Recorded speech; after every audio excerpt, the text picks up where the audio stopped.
আসসালামু আলাইকুম, আমি মোহাম্মদ সোহেল বলতেছি। আমি এখন যাইতেছি খুলনা যাওয়ার পথে সকালবেলা আমাকে নামিয়ে দিছে প্রায় মোংলা যে জায়গায় নামবো সেই থেকে 1 কিলোমিটার দূরে নামাই দিছে। কারণ কি, সামনে জ্যাম বাজছে, দেখেন কি নিয়ে জ্যাম বাজে। পুরো ইপিজেটের লোক রাস্তার মাঝখানে দাঁড়ায় রয়েছে, পুরো গাড়িগুলো মনে হয় হাজার হাজার গাড়ি। সামনে ওইটা একটা ট্রাক, দেখি ওই জায়গায় কি হয়েছে। সামনে যাইতে যাইতে দেখলাম যায় যে এক অবস্থা দেখে পুরো মাথা ঘুরে গেছে। এইভাবে কেউ গাড়ি রাখে? দেখেন সকালটা বেলা একটা ইপিজিটের লোকগুলো ঢুকবে, লক্ষ লক্ষ মানুষ ঢুকে এই রাস্তায় একটা ট্রাক ঢুকায় দাঁড়া করাই রাখছে। সারা রাস্তা জ্যাম হয়ে গেছে, ভিতরে এখন সকালবেলা গাড়ি আনলোড করতে আছে। এই গাড়ির জন্য সকালবেলা আপনার জ্যাম বাজে এতগুলো। এইদিকে ফাঁকা, এই যে দেখেন ওই গাড়িটা আনলোড করতেছে, এইদিকে রয়েছে ফাঁকা আর পুরো রাস্তাটা ব্লক। তারপর আমি সোজা উঠলাম নদীর পাড়ে। এই জায়গা থেকে দেখলাম সবাই হাইটে হাইটে যাইতেছে। আমারও কিছু করার নাই, আমারও হাইটে যাওয়া লাগবো, কারণ ওই জায়গায় এমন একটা জ্যাম বাজে কোনো গাড়ি আসতে পারতেছে না। তারপর আইসে পড়লাম মামারঘাটের অবস্থা এই যে বর্তমানে ভাইঙ্গা চূড়া নাই। তারপর আমি সোজা চলতে থাকলাম, দেখেন কি অবস্থা, সামনে কত বড় ভিড়। ওই সাইডের রাস্তাও পুরো জ্যাম, এই সাইডের রাস্তা পুরোটা জ্যাম, দেখেন পুরোটা জ্যাম। ওই যে অনেক দূরে দেখা যাইতেছে মামারঘাট, মানে ফেরিঘাট আর কি। ফেরিঘাটে এখন বর্তমানে এই করছে আপনার নৌকা চলাচল করার জন্য একটা ঘাট বানায় দিয়েছে, 2টা ঘাট। তারপর 2টা ঘাটে পারতাছে না মানুষ, এত মানুষ, তাহলে বুঝেন দেখেন কি পরিমাণ মানুষ, অনেক দূরে পুরো রাস্তাটা লোড। ওই সাইডে আরেকটা বড় রাস্তা, সেটাও পুরো ভর্তি মানুষ এত পরিমাণে যে সকালবেলা সকাল 6টা থেকে সকাল 8টা 8:30 পর্যন্ত পুরো লোক থাকে। কারণ ইপিজেডটা খোলা থাকে 9টার সময়, ইপিজেড লোক ঢুকে যায়। তারপর 7টা 8টার দিকে লোকজন সব চলাচল করে। ওই টাইমটায় দেখেন কি পরিমাণে ভিড় থাকে। আমি কিন্তু অনেক দূর, ওই যে সামনে যে দেখতে পাচ্ছেন যাত্রী ছাউনি, ওই জায়গাও লোকজন ভরা। ট্রলারে যে এই ট্রলারে সবাই উঠতেছে, দেখেন কি কোনো নাই। এই যে এক ট্রলারে কমসে কম 40 জন উঠতে বলছেন, সর্বোচ্চ 40 জন ইপিজেড টাইম উঠতে বলছে। একটা ট্রলার দেখেন কমসে কম 100 লোক হবে। এতগুলো লোক নিয়ে, ওভারলোড নিয়ে আগে একবার একটা ট্রলার ডুবে গেছে মামারঘাটে। আর এখন এইটার অবস্থা দেখেন কি অবস্থা, 100 জন 150 জন করে লোক টানতেছে। এই জায়গায় মাইকিং করতেছে কি 40 জনের বেশি উঠাবেন না মাঝি ভাইরা।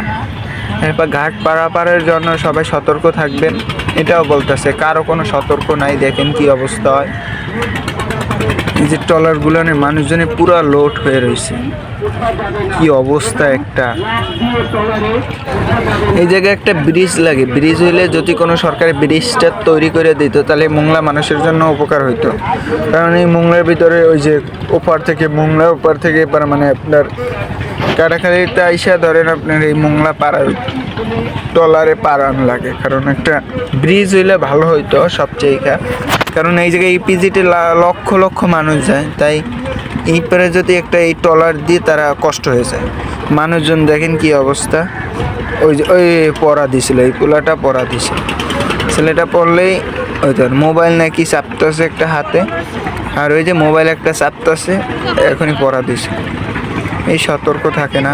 কিছুদিন আগে একটা ছেলে এই ট্রলার থেকে লাফ দিয়ে নামতে যায়, রডের উপরে পড়ে একদম গাইতে গেছে, 3-4টে রড বুকের ভিতরে ঢুকে গেছে, সেটা জায়গায় ডেট মারা গেছে।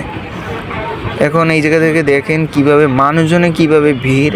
এইটা তো পুরো লোড রয়েছে, ওই সাইডে আরেকটাও ঘাট রয়েছে, এই এক পরাপর 2টা দিছে। কারণ একটা দিয়ে যদি মানুষ উঠতে যায় তাহলে যেখানে লাগে 10 মিনিট সেই জায়গা লাগে 30 মিনিট। কারণ এই ঠেলাঠেলির ভিতরে মানুষ অনেকজন পইরাও যায় নিছে, কয়েকদিন করে পইরা গেছে লোকজন। দেখতে থাকেন তাহলেই বুঝবেন কি অবস্থা বর্তমানে মোংলার। যে এত ভয়াবহ একটা সকালবেলার অবস্থা, যে একজন মানুষ সাধারণভাবে সিরিয়াস অসুস্থ রোগী হলে সে ওভার যাইতে কমসে কম তার ওই জায়গায় 1 ঘন্টা কি 1.5 ঘন্টা লেট করা লাগে। আর যদি জোয়ার হয় তাহলে তো ফেরিতে যেভাবে হোক কোনোভাবে নেওয়া যায়, বাঁচানো যায়। যদি ট্রলারে যায় তাহলে শেষ, তাহলে তারে বাঁচানো মুশকিল হয়ে যায়। কারণ এই ট্রলারে এত ভিড়ের ভিতর দিয়ে সকালবেলা নিয়ে যাইতে পারে না মানুষ। কি অবস্থা, মানুষজনের ভিড় সারা জায়গা, এত পরিমাণে মানুষ, দেখেন কি অবস্থা হয়।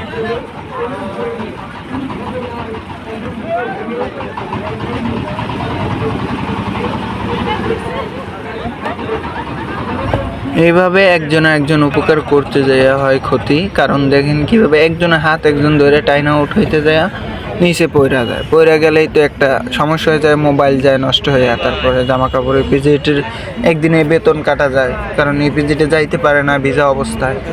একটা না একটা ক্ষতি হয় দৈনিক, একজনের না একজনের একটা না একটা ক্ষতির হয়। দেখেন কি অবস্থা রাস্তাঘাটে। এই যে এই একজন পড়ে গেছে, দেখেন ওই যে পড়ে গেছে, এরকমের লাফাইতে যায় এই তো পরে মানুষজন দেখছেন। এই যে এখন এই লোকের ইপিজিট যাওয়া বন্ধ।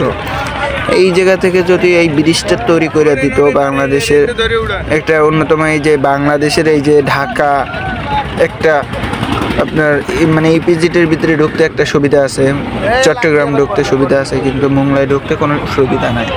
কারণ এখানে ট্রলার পারাপাড়ার জন্য সর্বক্ষণ মানুষের অসুবিধা হয়ে থাকে। কারণ হচ্ছে কি আপনার এই যে ট্রলার পারাপাড়ার জন্য দৈনিক কিছু লোক ভিজা যায়, কিছু লোক পইরা যায়, কারো মানি ব্যাগ পইরা যায় নদীতে, কারো মোবাইল, বিভিন্ন রকমের জিনিস সব নদীতে পইরা যায়, কারণ এই ট্রলার একটার সাথে একটা এসে জোরে ধাক্কা লাগে, এরকম অসুবিধা হয়ে থাকে আপনার।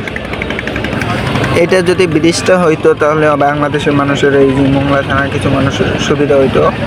আর আপনার যদি দেখায় এই যে ট্রলারগুলো কি সুন্দরভাবে এক একটা, আমি ট্রলারে উঠছি অনেকক্ষণ কষ্ট করার পরে। এই যে দেখেন ট্রলার ঘাটে ওই যেই পার ছিলাম আমি, ওই পার থেকে আমি এই যে ট্রলারে উঠছি। তারপর হয়েছে গিয়ে এই যে ট্রলারের সাইডে তো আমি যাইতেছি, কিন্তু ট্রলারের মাঝখানেই একটা চলে আইছে লঞ্চ, মানে ছোট লঞ্চ। এইগুলো চলে হয়েছে যে সুন্দরবন ভ্রমণ করে।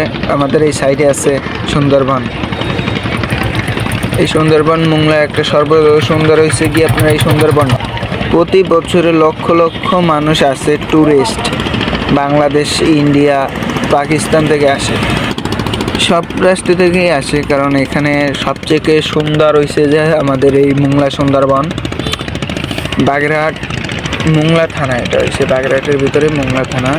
এটা হচ্ছে কি আপনার খুলনা বিভাগের ভিতরে আর কি। এটা খুলনার শেষ মাথা, পিছনের দিকে শেষ মাথা হচ্ছে যে মোংলা, মানে ওই দিকে কোনো বাস ট্রাক ঢোকে না, কারণ এই নদীর এই পারে কোনো বাস ট্রাক আসে না, সবই থাকে এপারে, মোংলার ওপারে যায় কম গাড়ি। তাহলে দেখতেই পারতেছেন কি অবস্থা রাস্তার। এই যে এইটা হলো ফেরিঘাট, ওই যেটা দেখলেন এটা ফেরিঘাট, আর এইটা হচ্ছে মামার, এইটা হইলো যে আপনার ট্রলার ঘাট। এই ট্রলার ঘাটে দুইটা বর্তমানে, ওইটা চালু হয় নাই, ওই বাম সাইডের ওইটা চালু হয় নাই, আর এই ডাইন সাইডের এইটা চালু হয়েছে। কি অবস্থা মানুষজন দেখেন, একটা ট্রলারের সাথে মিশা সব যাইতেছে। এই যে অবশেষে পৌঁছে গেছি, দুই সাইড থেকে মানুষ উঠতেছে। এই যে সব ইপিজিটের লোক, একটা ঘাড়ে ব্যাগ, গলায় কাঠ ঝুলছে, ইপিজিটের সবাই উঠে যাচ্ছে। আর এমন একটা জিনিস, রিক্সের ব্যাপার আপনাদেরকে দেখাই, দেখলে বুঝতে পারবেন কি অবস্থা। কারণ এই যে মামার ঘাটটা, মানে এই যে ট্রলার ঘাটের যদি নিচের দিকটা আপনি একটু তাকান, দেখেন কি ধোয়া হয়ে গেছে, পুরো কালি ধোঁয়া উঠতেছে, কালো ধোঁয়া।